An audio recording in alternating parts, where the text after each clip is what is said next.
Government cannot be government until the people let them know that we put them there. And nobody can rule over you except you give them permission. The Nigerian youth are finding their voice and have come to understand that together, with one voice, we have more power than any government. And so we want to see every single member of House on the Rock lending their voice, not to attack government, but to demand reforms. And we are starting with the End SARS movement. We're going to make many more demands in all the irregularities and anomalies in public and civil service. And we certainly intend to challenge everything that is wrong in our nation. You owe it to your children. You owe it to your grandchildren. You owe it to the potential of this country. Otherwise, your children will become refugees in lands that have less resources than Nigeria does. Nigeria ought to be the strongest nation in the whole wide world.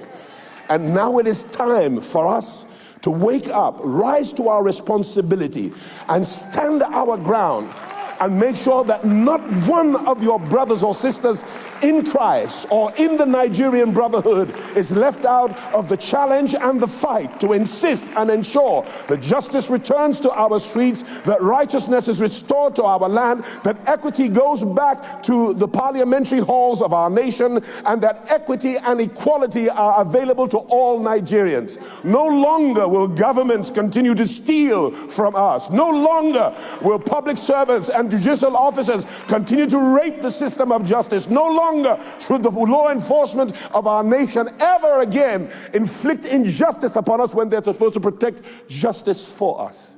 No longer. That day is over.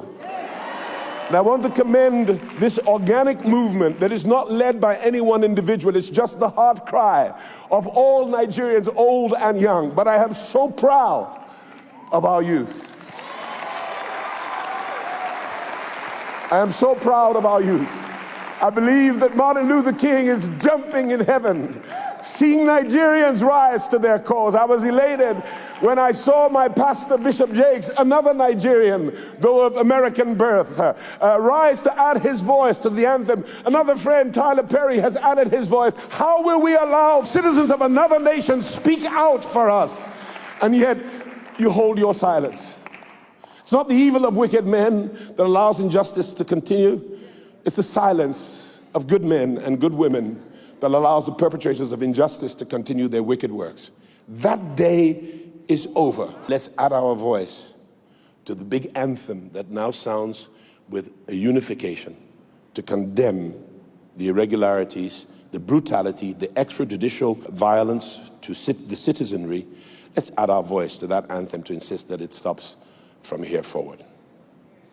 Power to the people.